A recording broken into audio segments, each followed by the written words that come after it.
Hello to the viewers of OutOfThisBinary. It's Timmie here. The topic of the week is gender-inclusive language, and for this I'm going to be reading out of my WMEA packet because I specifically have a section that's dedicated to this topic.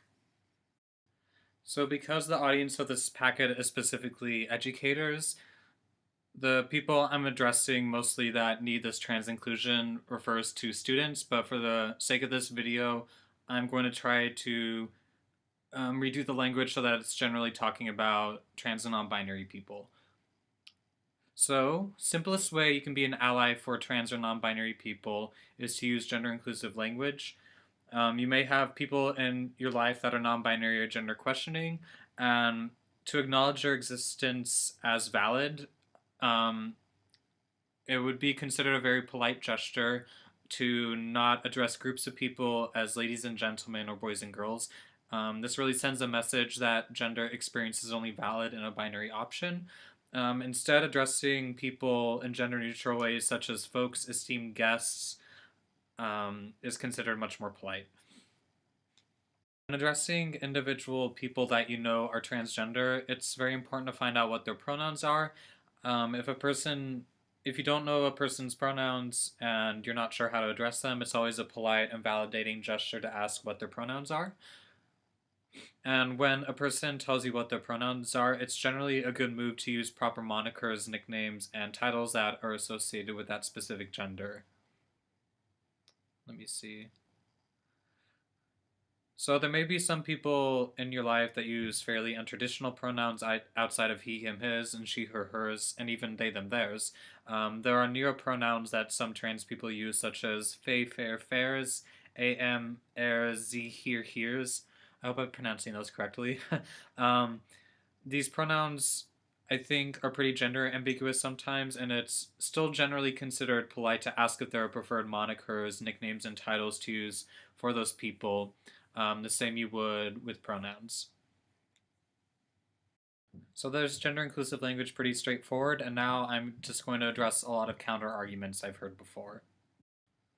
So these rules about gender-inclusive language, it makes it so you're treating trans and non-binary people with special attention. It's coddling, indulgent, and overprotective. It's not about asking for special attention, nor is it coddling, indulgent, or overprotective. It's just about basic respect and manners. A lot of trans and non-binary people are self-aware that for some people these are new standards for respect and manners, and very often you'll come across people that are trans and non-binary that will be patient with you if you're making an honest effort but mess up sometimes. So honestly, if you slip up sometimes, just apologize, correct yourself, and move on. Because, and I've said this before in previous videos, but on a trans or non-binary person's worst day, being misgendered can cause them to struggle with feelings of dissociation, personal offense, and or depression. But even on a trans or non-binary person's best day, being misgendered, it can cause them to struggle with feelings of negation and confusion. So literally in some situations with trans or non-binary people, if they hear the wrong pronouns being used to address them, sometimes they won't even be sure if the person is actually talking towards them. And honestly, if like a non-transgender person were being misgendered for a long period of time, there may be a chance that they could be experiencing many of the same feelings as a trans person being misgendered. And so honestly, if you're a person that refuses to use gender-inclusive language, you know, there's not really much a trans or non-binary person can do about that. And honestly, we're going to experience far more life challenges than a person not gendering us correctly. And we as people, we could even still be able to have a relationship with you, but nevertheless, that still won't take away from the feelings of negation and confusion during interactions, and it could put restraint on a relationship. So singular they, them, theirs pronouns, grammatically incorrect. They're grammatically correct. You can address a singular person with these pronouns. You probably do it already and don't even realize it. The move to use these pronouns for trans and non-binary people, it's been a very gradual evolution, and the grammatical ideals behind the evolution is actually very well constructed and symbolizes a lot in its function. The need for gender-neutral pronouns in the English language has been a conversation linguists have been talking about for a while, even before transvisibility.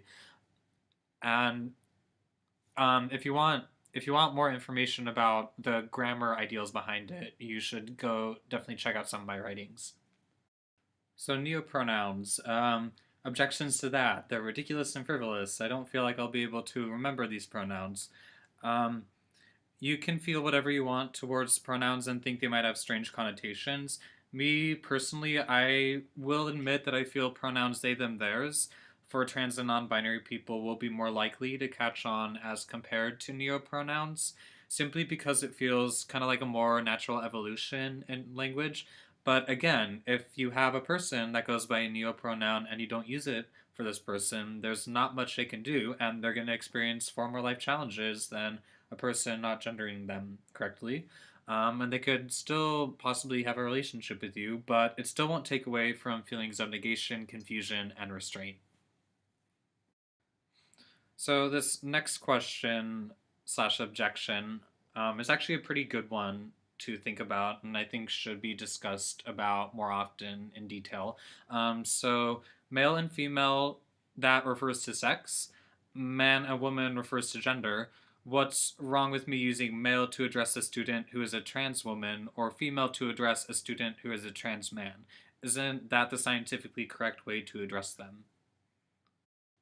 So I do feel like it's a good question and an interesting one, but the way I respond to that is just that I feel like male and female in casual conversation, it can still serve the same social function as man and woman to a trans person and can still cause them to struggle with those same feelings from dissociation to confusion.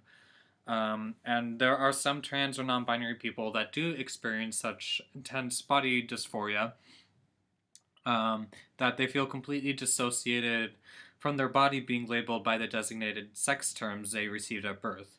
For those experiencing intense body dysphoria, the desire to be embodied as male or female, or even just as a person, could be so strong and persistent that they'd be put at ease to be addressed as the sex they physically aspire to be in their mind.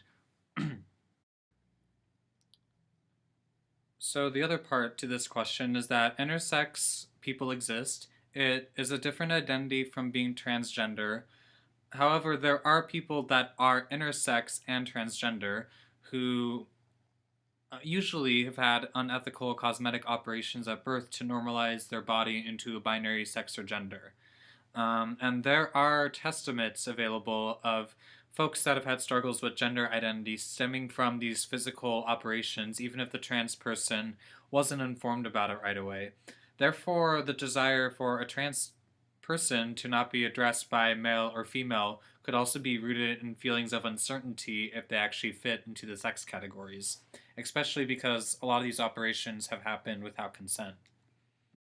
So, some follow up questions to that overall overriding question. What is the more polite way to refer to a trans person's biological sex at birth? um, so, a trans person's biological sex at birth, you could refer to it as DMAB or AMAB, designated male at birth, assigned male at birth. You can address it as AMAB or DFAB. I'm sorry, AFAB or DFAB, assigned or designated female at birth, or if you have a person openly comfortable with this identity, intersex. So are there trans people that don't mind being referred to as biologically male and female? Yes, there are. In general, it's still a safer bet to use the phrases DMAB, AFMAB, DFAB, AFAB. Because openly asking a trans person the question if you could address them as the designated sex terms would be uncomfortable and impolite. Isn't referring to people as guys gender neutral? Some people think that guys is a gender neutral way to address people, and some do not. Trans women and assigned male at birth non binary people, I feel like, would be people most likely not wanting to being referred to as guys, but even sometimes they see it as gender neutral.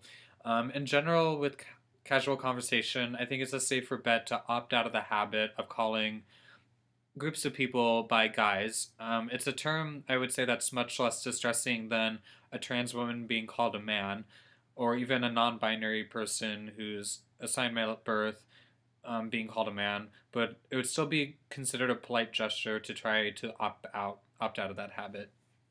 That's all I have to say on this subject. I hope you enjoyed the video. I just thought I would end with talking about a video I'm thinking about uploading for Fluffy Week next week. I know I've been doing the WMEA content, and that's been great to be able to do. I might take a break from that for next week, and I was thinking about uploading a video about neurodivergence because someone specifically asked me about that. And so I'm probably going to be doing that, but just to let you know, I probably am not going to be labeling the title of the video neurodivergence. I might title it more like brain things or something like that. And that's just I'm comfortable to be open about speaking about that and trying to educate and let people know what I know about connections between non binary identity and neurodivergence.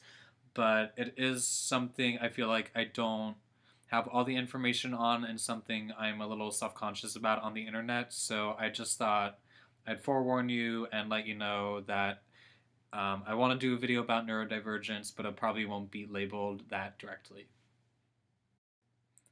So far, I've had about 3 weeks of student teaching so far at a high school band department in Gig Harbor. It's been really wonderful. And yep. I love high school band kids. They're the best. Not sure what else to say about that. It's amazing. That's all I have to say on that. Hope you're having a lovely day. Peace out.